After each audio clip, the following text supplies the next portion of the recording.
Good morning students. देखो बच्चों, अपने गांधीवाद के ऊपर चर्चा कर रहे थे। गांधीवाद अपने चल रहा था और इसमें अपने गांधीवाद के ऊपर अपने 2 वीडियो अपने हो चुके हैं। मतलब अपना 50% चैप्टर जो है गांधीवाद अपना कंप्लीट हो चुका है। आज का अपना जो वीडियो है इसमें अपने गांधीवाद के ही अंतर्गत गांधी जी के जो आर्थिक विचार थे, गांधी जी के जो राजनीतिक विचार थे, गांधी जी ने आर्थिक सामाजिक विषमता को समाप्त करने के लिए कौन कौन से सुझाव दिए, इनके ऊपर अपने चर्चा करेंगे।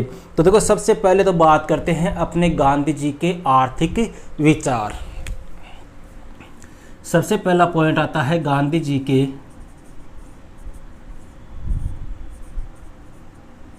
आर्थिक विचार। देखो, एक बात ध्यान रखना, गांधी जी ने आर्थिक विचार तो दिए हैं, लेकिन ये ध्यान रखना गांधी जी ना तो एक अर्थशास्त्री थे और ना ही उनके विचार जो है वो अर्थशास्त्र के ऊपर आधारित है। क्योंकि देखो, सीधी सी बात है, आर्थिक विचार 90% ये होता है कि जो एक अर्थशास्त्री होता है उसके द्वारा दिए जाते हैं। लेकिन यहाँ पर गांधी जी ना तो अर्थशास्त्री है और न ही उनके विचार किसके ऊपर आधारित है, अर्थशास्त्र पर आधारित है। देखो, गांधी जी ने जो विचार दिए थे, उनके जो विचार है वो एक प्रकार से परिवर्तनशील थे। परिवर्तनशील का मतलब हो गया कि गांधी जी के जो आर्थिक विचार थे वो समय के अनुसार क्या हो रहे थे, बदलते थे, समय के अनुसार बदलते रहते। देखो, अपने बात करें हिंद स्वराज, जो गांधी जी की रचना है 1907 में लिखी थी। इस हिंद स्वराज रचना में गांधी जी ने आर्थिक विचारों के अंतर्गत एक तो किसका विरोध किया, यंत्रों का, और दूसरा किसका विरोध किया, पूंजीवाद का। इन दोनों का गांधी जी ने क्या किया है, विरोध किया है। कौन सी रचना में, अपने हिंद स्वराज में। लेकिन बाद में इन्हीं दोनों के साथ में गांधी जी ने क्या करने का विकल्प भी दिया, समझौता करने का विकल्प भी दिया है। मतलब पहले तो जैसे हिंद स्वराज 1907 में लिखी थी गांधी जी ने, उस समय तो गांधी जी ने यंत्रों का विरोध किया, पूंजीवाद का विरोध किया, और बाद में इन्होंने यंत्रों के साथ समझौता करने का भी क्या दिया, विचार दिया। देखो, यंत्रों का विरोध क्यों किया था गांधी जी ने? यंत्रों का विरोध इसलिए किया था कि ये यंत्र जो है, इससे मनुष्य क्या हो जाता है, एक प्रकार से बेरोजगार हो जाता है। गांधी ये मानते थे कि यंत्र आने से क्या हो जाएगा, मनुष्य बेरोजगार हो जाएंगे। यह मनुष्य के लिए बेरोजगारी बढ़ाने वाला क्या है, एक साधन है। इसलिए गांधी जी ने यंत्रों का विरोध किया था। और दूसरी बात, गांधी जी ने पूंजीवाद के बारे में भी गांधी जी ने कहा कि पूंजीवाद जो है, पूंजीवाद का मतलब पूंजी का किसी एक ही व्यक्ति के हाथों में या ट्रस्ट के हाथों में क्या हो जाना, एकत्रित हो जाना, मतलब पूंजी को एकत्रित कर लेना। देखो, पूंजीवाद का विरोध इसलिए किया गांधी जी ने क्योंकि गांधी जी को पता था कि पूंजीवाद जो होता है, उस पूंजीवाद से अपने बेरोजगारी,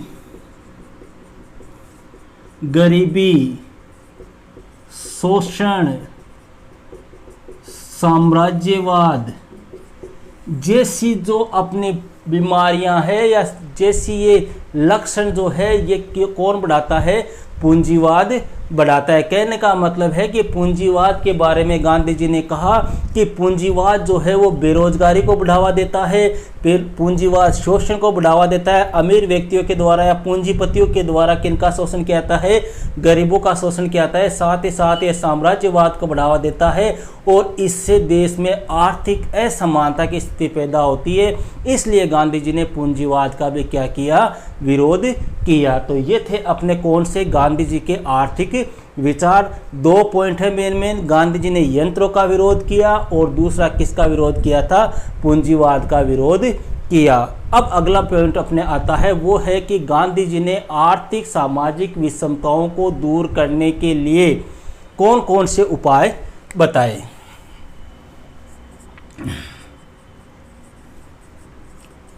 आर्थिक सामाजिक विषमताओं। देखो, गांधी जी जो थे उन गांधी जी ने आर्थिक अपने समाज में, अपने देश में जो आर्थिक आधार पर, जो सामाजिक आधार पर, पैसों के आधार पर जो विषमताएं व्याप्त है, जो भेदभाव व्याप्त है, उसको समाप्त करने के लिए गांधी जी ने क्या उपाय दिए। और ध्यान रखना, यहीं से क्वेश्चन पूछा जाता है। देखो उपाय में गांधी जी ने 3-4 पॉइंट अपने बताए हैं। सबसे पहला जो बिंदु आता है वो है असत्य और अपरिग्रह। देखो सबसे पहला उपाय गांधी जी ने बताया कि हमें असत्य और अपरिग्रह की नीति अपनानी चाहिए। अब यहाँ पे असत्य और अपरिग्रह क्या होता है? देखो असत्य का मतलब ये नहीं है कि झूठ मत बोलो। असत्य का मतलब क्या होता है?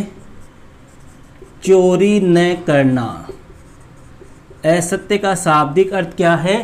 चोरी न करना। गांधी जी ने यह कहा कि हमें असत्य की नीति अपनानी चाहिए, असत्य की नीति अपनानी चाहिए, अर्थात हमें चोरी नहीं करनी चाहिए। अब चोरी आर्थिक नहीं होती है, मतलब आपने किसी के पैसे चुरा लिए, धन दौलत, जेवरात, हीरे, आभूषण चुरा लिए, यही चोरी नहीं है। गांधी जी ने कहा कि अगर हमें समाज में आर्थिक सामाजिक विषमता को दूर करना है देश में, तो हमें शारीरिक रूप से, मानसिक रूप से, आर्थिक रूप से, वैचारिक रूप से किसी प्रकार की कोई चोरी नहीं करनी चाहिए।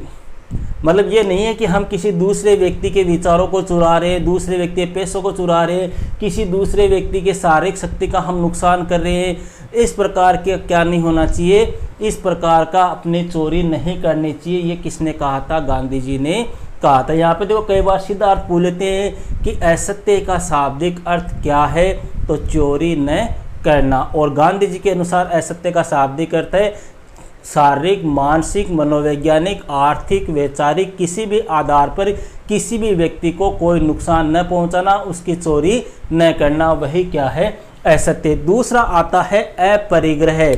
अपरिग्रह का मतलब क्या होता है? अपरिग्रह का मतलब है धन का संचय न करना।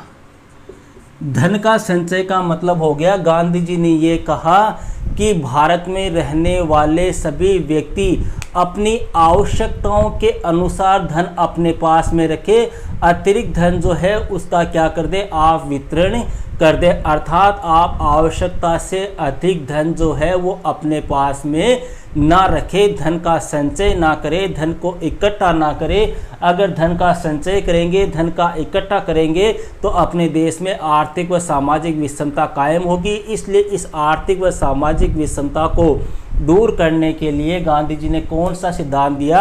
अपरिग्रह का सिद्धांत दिया। अर्थात हमें आवश्यकता से अधिक धन का संचय नहीं करना चाहिए। तो फिर आवश्यकता से अधिक धन अगर मान लो किसी व्यक्ति के पास हो, तो उसको क्या करना चाहिए? उसके लिए गांधी जी ने दूसरा सिद्धांत दिया था, जो इस पार्ट का सबसे मेन टॉपिक है, ट्रस्टीशिप का सिद्धांत। ट्रस्टीशिप का सिद्धांत। देखो ये जो ट्रस्टीशिप का सिद्धांत है, ये कई बार एग्जाम में पूछा हुआ है कि गांधी जी के अनुसार ट्रस्टीशिप का सिद्धांत क्या है। देखो गांधी जी ने ये कहा कि जो पूंजीपति है, देश के अंदर जो पूंजीपति है, जो पैसे वाले हैं, जो सेठ है, जो अमीर है, उनके पास में जितना भी धन है वो अपने देश का, अपने समाज की ही क्या है? देन है। मतलब जिन लोगों ने धन कमाया है, जिनके पास आवश्यकता से अधिक धन है, वो कहाँ से कमाया है? अपने समाज से, अपने देश के लोगों से ही कमाया है। तो गांधी जी ने उन लोगों से ये कहा है कि जिन व्यक्तियों के पास में आवश्यकता से अधिक धन है, वो क्या करें? अपनी आवश्यकता के अनुसार, जितनी उनको आवश्यकता है, आवश्यकता के अनुसार धन अपने पास में रख ले, और बाकी का जो एक्स्ट्रा धन है, जो अतिरिक्त धन है, उस धन का ट्रस्टी बन जाए। मतलब उस धन का आप क्या बन जाओ? ट्रस्टी बन जाओ, और उस धन को आप जन कल्याण के कार्यों में लगाओ, जनता की भलाई के लिए, जनता के उद्धार के लिए, जनता के विकास के लिए, जनता के कल्याण के लिए उस धन का आप क्या करो? उपयोग करो। यही क्या है? अपनी ट्रस्टीशिप का सिद्धांत। देखो वापस समझना इसको, ये कई बार पूछा हुआ है। ट्रस्टीशिप में गांधी जी क्या कहते हैं कि जो अपने देश के जो पूंजीपति है, जो सेठ है, साहूकार है, जमींदार है, पैसे वाले लोग हैं, उन व्यक्तियों के पास में जो आवश्यकता से अधिक धन है, वो धन किसकी देन है? अपने देश की देन है, अपने देश के समाज की देन है, अपने यहाँ के समाज के लोगों की देन है। तो उन व्यक्तियों को क्या करना चाहिए? जितने धन की उनको आवश्यकता है, मतलब अपनी जीविकोपार्जन के लिए जितना धन उनको चाहिए उतना धन तो वो अपने पास रख ले, उतना धन तो अपने पास रख ले, और शेष धन जो है उसका वो क्या बन जाए? ट्रस्टी बन जाए, और उस धन को किन कार्यों में लगाए? जन कल्याण के कार्यों में लगाए। यही क्या है? ट्रस्टीशिप का सिद्धांत है। गांधी जी ने कहा है कि ऐसा करने से देश की आर्थिक असमानता जो है वो दूर हो जाएगी, देश में आर्थिक समता का विकास होगा, लोगों का विकास होगा, देश का विकास होगा। यही सिद्धांत क्या कहलाता है? ट्रस्टीशिप का सिद्धांत कहलाता है। थर्ड पॉइंट आता है अपने स्वदेशी। स्वदेशी, देखो स्वदेशी, स्वदेशी क्या है? देखो स्वदेशी का मतलब हो गया जिसका निर्माण अपने देश में हो रहा हो या अपने देश में निर्मित। तो गांधी जी ने कहा कि अगर देश की आर्थिक सामाजिक विषमता को दूर करना है तो इसके लिए हमें कैसी वस्तुओं का प्रयोग करना चाहिए? स्वदेशी वस्तुओं का प्रयोग करना चाहिए। अर्थात हमें ऐसी वस्तुओं का प्रयोग करना चाहिए जिन वस्तुओं का निर्माण जो है या जो वस्तुएं हमारे देश में निर्मित होती है उनका हमें क्या करना चाहिए? उपयोग करना चाहिए, जिससे देश की आर्थिक अर्थव्यवस्था जो है उसमें सुधार होगा, देश की आर्थिक अर्थव्यवस्था में प्रगति होगी, देश का विकास होगा, और देश का विकास होगा तो देश के लोगों का विकास होगा, जिससे देश की आर्थिक असमानता, सामाजिक असमानता जो है वो क्या होगी? दूर होगी। लेकिन ध्यान रखना, गांधी जी ने यह भी नहीं कहा था कि हमें पूर्ण रूप से विदेशी वस्तुओं का बहिष्कार कर देना चाहिए, यह भी गांधी जी ने नहीं कहा था। गांधी जी ने कहा कि हमें केवल उन्हीं विदेशी वस्तुओं को अपनाना चाहिए। देखो ध्यान रखना, गांधी स्वदेशी पर जोर देते हैं, लेकिन साथ ही साथ गांधी जी ने यह भी कहा था कि हमें उन विदेशी वस्तुओं को भी अपनाना चाहिए जिनसे भारतीय उद्योगों में क्या आए? भारतीय उद्योगों की कुशलता में वृद्धि हो, भारतीय उद्योगों को मजबूती मिले, भारतीय उद्योग धंधे जिनसे क्या हो? विकसित हो। ऐसी विदेशी वस्तुओं को हमें अपनाना चाहिए। इसके अलावा ऐसी किसी भी वस्तु को नहीं अपनाना चाहिए जिससे हमारे देश का क्या हो? नुकसान हो। तो कहने का मतलब हो कि गांधी जी ने आर्थिक सामाजिक विषमता को दूर करने के लिए कैसी वस्तुओं के प्रयोग पर बल दिया? स्वदेशी वस्तुओं के प्रयोग पर बल दिया। फोर्थ पॉइंट आता है अपने खादी का समर्थन। देखो खादी के वस्त्र, गांधी जी जो थे, इन गांधी जी ने अपने खादी के ऊपर भी बल दिया। देखो गांधी जी ने कहा था कि आर्थिक संकट को अगर दूर करना है या आर्थिक संकट को दूर करने के लिए हमें खादी अर्थात चरखा जो है वो बहुत ही सरल, सस्ता और व्यवहारिक तरीका है। किसके लिए? देश की आर्थिक समस्या को दूर करने के लिए, देश के आर्थिक संकट को दूर करने के लिए खादी, खादी बोल दो या अपनी दूसरी भाषाएं बोल दो, चरखा जो सूत काटने वाला होता है जिससे प्राचीन समय में वस्त्रों का निर्माण होता था। तो गांधी जी के अनुसार आर्थिक संकट को दूर करने के लिए खादी अर्थात चरखा जो है वह बहुत ही सरल, सस्ता, प्राकृतिक और व्यवहारिक तरीका है। इससे क्या होगा? इससे ग्रामीण लोगों में स्वावलंबन की भावना का क्या होगा? विकास होगा। लोग जो है वो आत्मनिर्भर होंगे, ऐसा गांधी जी का मानना था। देखो गांधी जी ने यह भी कहा था कि हमें कौन से वस्त्र धारण करने चाहिए? हमें विदेशी वस्त्र धारण न करके स्वदेशी वस्त्र धारण करने चाहिए। स्वयं के द्वारा निर्मित वस्त्र हमें धारण करने चाहिए। देखो एक बार की घटना की बात बताता हूँ, अपने मदुरै की बात है। मदुरै में गांधी जी किसी सभा को संबोधित कर रहे थे और सभा को संबोधित करते हुए गांधी जी ने कहा कि हमें कैसे वस्त्र पहनने चाहिए? खादी के वस्त्र पहनने चाहिए। गांधी जी ने ऐसी बात कही थी। क्यों कही थी? देश के आर्थिक विकास के लिए। तो देखो खादी के वस्त्र पहनने चाहिए। अब खादी जो होती है वो काफ़ी महंगी होती है, तो वहाँ पे जो लोग बैठे थे उनमें से किसी व्यक्ति ने खड़े होकर ये कह दिया कि बापू खादी तो बहुत महंगी आती है, हम खादी के वस्त्र कैसे पहन सकते हैं। तो गांधी जी ने कहा कि आप उतने ही वस्त्र धारण करो जितने आपके शरीर को ढकने के लिए आवश्यक है। तो उसने पूछा कैसे, तो गांधी जी ने उसी समय अपने जो ऊपरी वस्त्र थे, ऊपरी वस्त्र का मतलब बनियान वगैरह, जो कुर्ता वगैरह है, चोला वगैरह है, उसको उतार कर त्याग दिया।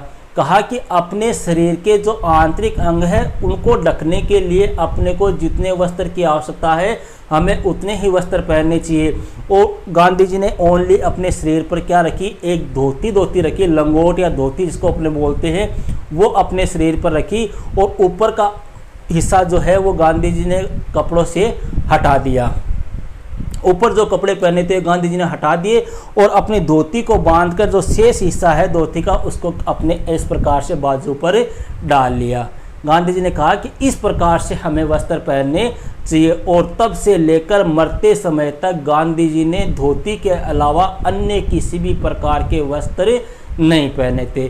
तो इस प्रकार से गांधी जी ने कहा था कि हमें आर्थिक सामाजिक विषमता को दूर करने के लिए हमें खादी का या चरखे का समर्थन करना चाहिए, जिससे लोग आत्मनिर्भर होंगे, स्वावलंबन होंगे और धीरे धीरे आर्थिक समानता कायम होगी।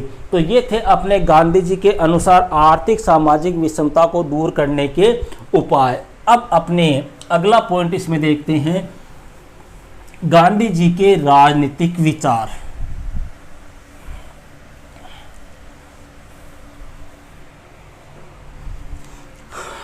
गांधी जी के आर्थिक विचार हो गए, आर्थिक सामाजिक विषमताओं को दूर करने के उपाय हो गए।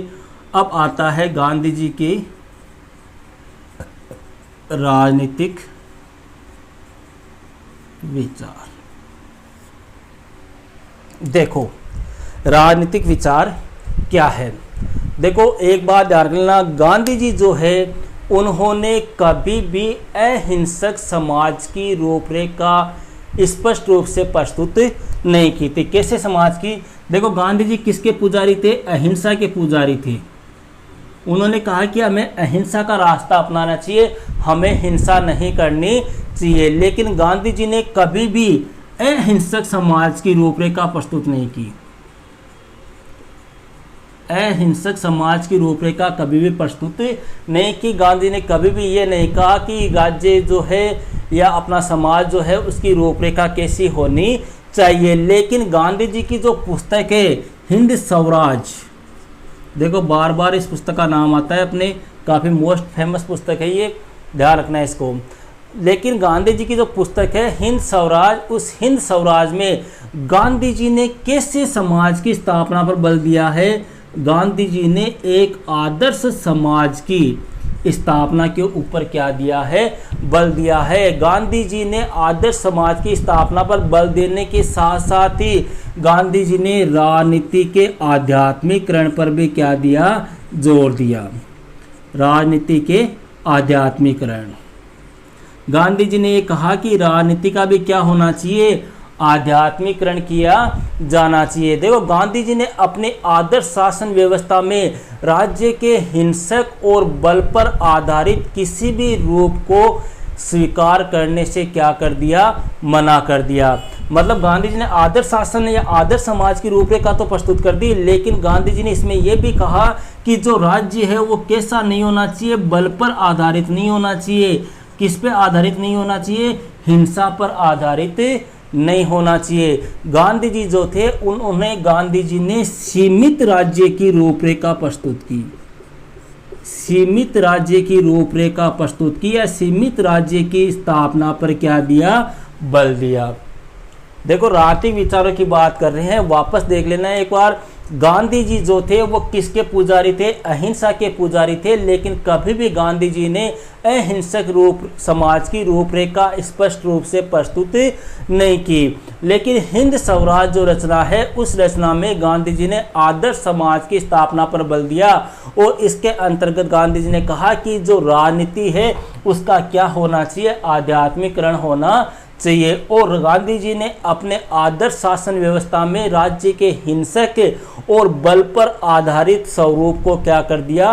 अस्वीकार कर दिया और कहा कि राज्य जो है उसकी स्थापना कैसी होनी चाहिए? सीमित राज्य की स्थापना होनी चाहिए। राज्य जो है वो सीमित होना चाहिए, लिमिटेड होना चाहिए। देखो गांधी जी ने राज्य को व्यक्ति के व्यक्तित्व का विकास करने के लिए बताया। क्या कहा? गांधी जी ने कहा कि राज्य सीमित होना चाहिए और कैसा होना चाहिए? यह व्यक्ति के व्यक्तित्व का विकास करने वाला होना चाहिए। एक नागरिक है, एक राज्य का नागरिक है, उसके व्यक्तित्व का विकास करने वाला होना चाहिए और उस व्यक्तित्व के विकास में जो बाधाएं आ रही है, जो अवरोध आ रहे हैं, उनको भी क्या करना चाहिए? उस राज्य को दूर करना चाहिए। क्यों? क्योंकि गांधी जी का ये मानना था कि राज्य जो है, इस राज्य से पहले क्या है? व्यक्ति है। राज्य बाद में है, राज्य का दूसरा स्थान है, पहला स्थान किसका आता है? व्यक्ति का आता है। व्यक्तियों से ही क्या बनता है? राज्य बनता है। और गांधी जी ने यह भी कहा था कि जो राज्य है वह कैसा होना चाहिए? विकेंद्रीकृत होना चाहिए। विकेंद्रीकृत होना चाहिए, अर्थात सत्ता जो है, इसका प्रयोग जो है, या सत्ता की जो शक्तियां हैं वो किसी एक ही व्यक्ति के हाथों में ना होकर उसका क्या होना चाहिए? विभाजन होना चाहिए, उसका बंटवारा होना चाहिए। देखो गांधी जी ने विकेंद्रीकृत आदर्श समाज की स्थापना पर बल दिया, जिससे क्या होगा? व्यक्ति के व्यक्तित्व का सर्वांगीण विकास भी होगा। अब देखो यहाँ पर एक क्वेश्चन पूछा हुआ है, एक दो बार पूछा हुआ है ये क्वेश्चन कि गांधी जी ने राज्य को किन कारणों से अस्वीकार कर दिया। एक बार आया था ये क्वेश्चन, अपने 2 साल पहले की बात है, शायद 2017-18 के पेपर में आया था कि गांधी जी ने राज्य को किन 2 कारणों से अस्वीकार कर दिया। तो देखो कारणों का ध्यान रख लेना। राज्य को गांधी जी ने इसलिए अस्वीकार कर दिया क्योंकि राज्य जो होता है वो किस पर आधारित होता है? हिंसा पर आधारित होता है। और राज्य जो है, दूसरा कारण क्या है? राज्य जो है वो किसका प्रतिनिधित्व करता है? सत्ता का प्रतिनिधित्व करता है। इसलिए भी गांधी जी ने राज्य को क्या कर दिया? अस्वीकार कर दिया। तो ये थे गांधी जी के कौन से विचार? राजनीतिक विचार। देखो राजनीतिक विचारों में एक बार वापस अपने इनको देख लेते हैं, क्योंकि ये थोड़ा सा अपने डिफिकल्ट सा है। कई बिंदु ऐसे हैं जो अपने समझ में से थोड़ी दिक्कत होती है। तो देखो गांधी जी जो थे वो अहिंसा के पुजारी थे, लेकिन कभी भी गांधी जी ने अहिंसक समाज की रूपरेखा स्पष्ट रूप से प्रतिपादित नहीं की। हालांकि उनकी पुस्तक जो है हिंद स्वराज, इस हिंद स्वराज पुस्तक में गांधी जी ने आदर्श समाज की स्थापना पर बल दिया और कहा कि राजनीति जो है इसका क्या होना चाहिए? आध्यात्मिकरण होना चाहिए। देखो गांधी जी ने अपने आदर्श शासन व्यवस्था में राज्य के हिंसक और बल पर आधारित स्वरूप को भी क्या कर दिया? अस्वीकार कर दिया। गांधी जी ने सीमित राज्य की स्थापना पर क्या दिया? जोर दिया। गांधी जी ने कहा कि राज्य को व्यक्ति के व्यक्तित्व का विकास करने के लिए कार्य करना चाहिए, क्योंकि व्यक्ति जो है वो किससे पहले होता है? राज्य से पहले होता है। राज्य दूसरे स्थान पे होता है, व्यक्ति पहले स्थान पे होता है। अगली बात, गांधी जी जो थे उन्होंने विकेंद्रीकृत आदर्श समाज की स्थापना पर भी क्या दिया? जोर दिया। क्यों? क्योंकि इससे व्यक्ति के व्यक्तित्व का सर्वांगीण विकास हो सकता है। और लास्ट में अपने गांधी जी ने राज्य को किन 2 कारणों से अस्वीकार कर दिया? तो पहला कारण जो है वो क्या है कि राज्य जो है वो किसके ऊपर डिपेंड होता है? हिंसा पर आधारित होता है। और दूसरा, राज्य जो है वो सत्ता का क्या करता है? प्रतिनिधित्व करता है। इन कारणों की वजह से गांधी जी ने राज्य को क्या कर दिया? अस्वीकार कर दिया। तो आज के वीडियो में अपने देखा कि गांधी जी के आर्थिक विचार क्या थे। आर्थिक विचारों में अपने उन्होंने पूंजीवाद का विरोध किया और दूसरी बात यंत्रों का विरोध किया। सीधा सीधा याद रखना, अपने मोटे मोटे आर्थिक सामाजिक विषमताओं को दूर करने के लिए कौन कौन से उपाय बताए? असत्य, अपरिग्रह, ट्रस्टीशिप का सिद्धांत, स्वदेशी का पालन और खादी के समर्थन पर बल दिया। इसके बाद में अपने पढ़े गांधी जी के राजनीतिक विचार। ये हो गए अपने गांधी जी के राजनीतिक विचार। ठीक है स्टूडेंट्स, तो आज के वीडियो में इतना ही। मिलते हैं नेक्स्ट वीडियो में एक नेक्स्ट टॉपिक के साथ में। और हाँ, अगर इस वीडियो में आपके किसी प्रकार की कोई दिक्कत हो, कोई समस्या हो, तो आप कमेंट के माध्यम से मुझसे संपर्क कर सकते हैं। कमेंट के माध्यम से मुझे बता सकते हैं। Okay, that's all.